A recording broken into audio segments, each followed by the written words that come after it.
తెలంగాణ ప్రభుత్వం ప్రతిష్టాత్మకంగా చేపట్టిన తెలంగాణ రైజింగ్ గ్లోబల్ సమితి ఆర్భాటంగా ప్రారంభమైంది. భారీ ఎత్తున విదేశీ ప్రతినిధులు వచ్చారు, పరిశ్రమల దిగ్గజాలు వచ్చారు.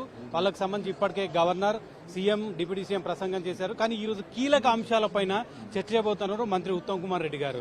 ఏరోస్పేస్ డిఫెన్స్ రంగాల్లో తెలంగాణలో ఏ విధంగా అభివృద్ధి చెందుతుంది, భవిష్యత్తులో ఏరోస్పేస్ డిఫెన్స్ కి ఎటువంటి అవకాశాలు ఉన్నాయన్న అంశాలకు సంబంధించిన కీలక ఉపన్యాసం చేస్తూ దిశానిర్దేశం కూడా చేయబోతున్నారు. తెలంగాణ ఏ విధంగా అనుకూలంగా ఉంది, ఆ రంగాల్లో అభివృద్ధి చేయడానికి ఎలాంటి అవకాశాలు ఉన్నాయి. ఉత్తమ్ కుమార్ రెడ్డి గారితో సార్, మీరు ఈరోజు ఈ తెలంగాణ రైజింగ్ గ్లోబల్ సమ్మిట్లో ప్రపంచం నుంచి వచ్చిన వివిధ దేశాల ప్రతినిధులతో ఒక కీలకమైన డిఫెన్స్ అదేవిధంగా ఏరోస్పేస్ రంగాలకు సంబంధించి చెబుతున్నారు. అది ఎలా ఉండబోతుంది, తెలంగాణ ఏమాత్రం అనుకూలంగా?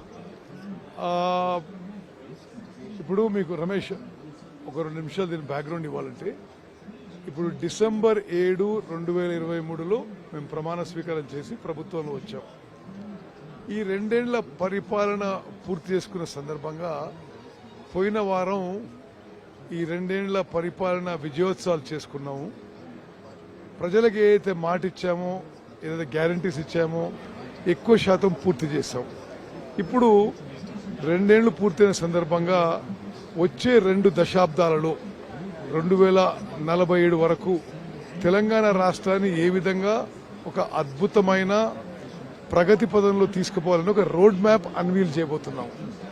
ఈ రోడ్ మ్యాప్, ఈ విజన్ 2047 ఈ చాలా మంది నిష్ణాతులు, నీతి Aayog, Indian school of business, చాలా మంది దేశ విదేశాల నుంచి నోబెల్ లారెట్స్ అందరి సహకారంతో ఈ విజన్ 2047 డాక్యుమెంట్ తయారు చేసుకుని, ఆ విజన్ 2047 డాక్యుమెంట్ ద్వారా అన్ని రంగాల్లో అభివృద్ధి చెంది పెట్టుబడులు ఆకర్షించి పరిశ్రమలను మరి చాలా విస్తరింపజేసి ప్రైవేట్ రంగంలో అన్ని రంగాల్లో హ్యూజ్ ఇన్వెస్ట్మెంట్స్ తీసుకొచ్చి 2034 వరకు $1 ట్రిలియన్ ఎకానమీ చేయాలని, 2047 వరకు $3 ట్రిలియన్ ఎకానమీ చేయాలనే ఉద్దేశంతో ముందుకు పోతున్నాం. దానిలో భాగంగా ఈరోజు ఇప్పుడే మొదలవబోతున్న సెషన్లో హైదరాబాద్ నగరానికి ఏరోస్పేస్ అండ్ డిఫెన్స్ రంగాల్లో ఆల్రెడీ చాలా ఇండస్ట్రీస్ ఉన్నాయి.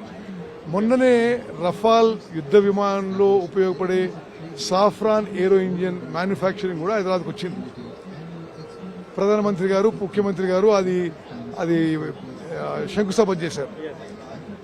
అదేవిధంగా ప్రపంచంలో ఉన్న దిగ్గజ ఏరోస్పేస్ డిఫెన్స్ కంపెనీలు ఆహ్వానించడానికి, హైదరాబాద్లో ఫ్యాక్టరీలు మరి పెట్టుబడులు పెట్టడానికి మేము ఒక రోడ్ మ్యాప్, ఒక రూట్ మ్యాప్తో ముందుకు పోతున్నాం. దాని మీద చర్చించడానికి ఇప్పుడు 5 గంటలకి సెషన్ ఉంది. దానికి నేను చైర్మన్గా నేను వివరిస్తున్నా. I'm very confident that Hyderabad will get huge investments in defence and aerospace. Aerospace ఒక భాగం అయితే సివిల్ ఏవియేషన్ ఈ రోజు బిగ్ ఛాలెంజ్. సివిల్ ఏవియేషన్ నుంచి కూడా చూస్తున్నాం మనం. ఒక మొనోపోలియో ఉంటే ఏ విధంగా పరిస్థితులు ఉంటాయి దేశంలో అనేది మనం ఇండిగో క్రైసిస్ నుంచి చూసాం. అదేవిధంగా మీరు ఏవియేషన్ కు సంబంధించి, సివిల్ ఏవియేషన్ కు సంబంధించి, ఏరోస్పేస్ కు సంబంధించి హైదరాబాద్ ఒక హబ్గా మారే అవకాశం ఉంది. ఫ్యూచర్ లో ఇక్కడ సివిల్ ఏవియేషన్ కు సంబంధించిన పైలట్లు ట్రైనింగ్ చేయడం కానీ, లేదా దానికి సంబంధించిన అంశాలు తెలంగాణ ఏమైనా అనుకూలంగా ఉందని భావిస్తున్నారు? యుద్ధ విమానాలు కానీ,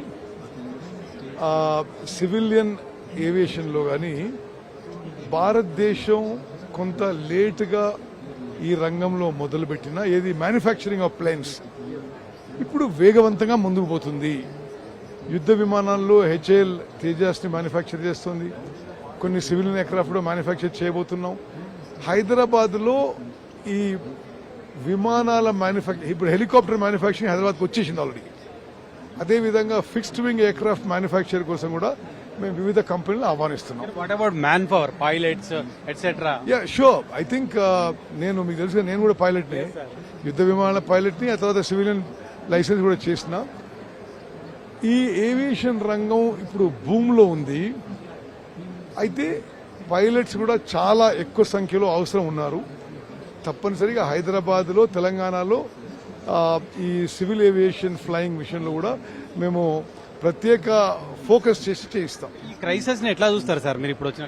this crisis is a failure of both central government and IndiGo airlines. ఈ సమ్మిట్ ద్వారా మీకు భారీ పెట్టుబడులు తెలంగాణకు వస్తాయని భావిస్తున్నారా? 2 రోజుల పాటు పెడుతున్నారు, ఇంత భారీ ఎత్తున పెడుతున్నారు, భారీ ఎక్స్పెండిచర్ మీరు చేస్తున్నారు. ఇప్పుడే చూశారు, ఇనాగ్రల్ సెషన్ లోనే చాలా మంది హామీలు ఇచ్చారు పెట్టుబడులకి.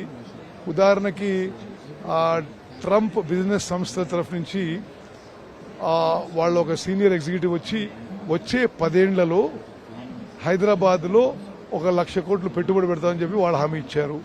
అదేవిధంగా అపోలో హాస్పిటల్స్ వీళ్ళు కూడా హామీ ఇచ్చారు.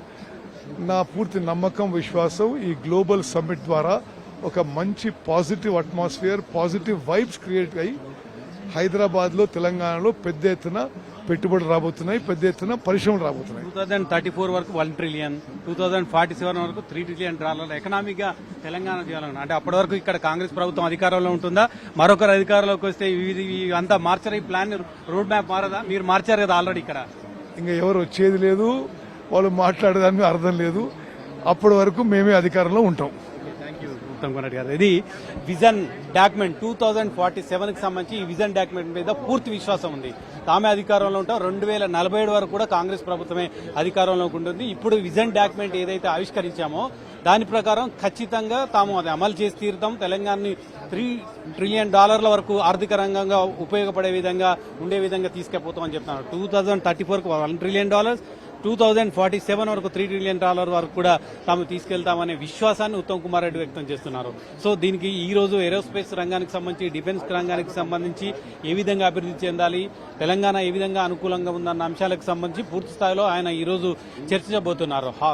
దానికి సంబంధించిన వివిధ దేశాలకు సంబంధించిన ప్రతినిధులు కూడా ఇందులో పాల్గొనబోతున్నారు. ఇక ఇప్పుడు ఇనాగరల్ సెషన్ ముగిసింది. ఈ ఈవినింగ్ నుంచి వివిధ కీలక అంశాలపైన, వివిధ రంగాలపైన పరిశ్రమలు ఏ విధంగా తెలంగాణకు అనుకూలం ఉంది, తెలంగాణ అభివృద్ధి చేయాలంటే కేవలం పరిశ్రమలే కాదు, గ్రీన్ ఎనర్జీ ఉంది, అదేవిధంగా రూరల్ డెవలప్మెంట్, రూరల్ ఎకనామీని ఏ విధంగా తీసుకెళ్లాలి, అర్బనైజేషన్ ఏ విధంగా ముందుకు తీసుకెళ్లాలన్న అనేక అంశాలకు సంబంధించి కూడా వివిధ వర్గాల నుంచి, వివిధ వ్యక్తుల నుంచి, వివిధ స్థాయి లీడర్ల నుంచి కూడా ఇప్పుడు తెలంగాణ ప్రభుత్వం ఇచ్చిన విజన్ డాక్యుమెంట్ పైన చర్చ జరిగి ఆ తర్వాత ఆ విజన్ డాక్యుమెంట్ ఏ విధంగా ముందుకు వెళ్లాలన్న అంశానికి సంబంధించి పూర్తి స్థాయిలో చర్చ జరుగుతుంది.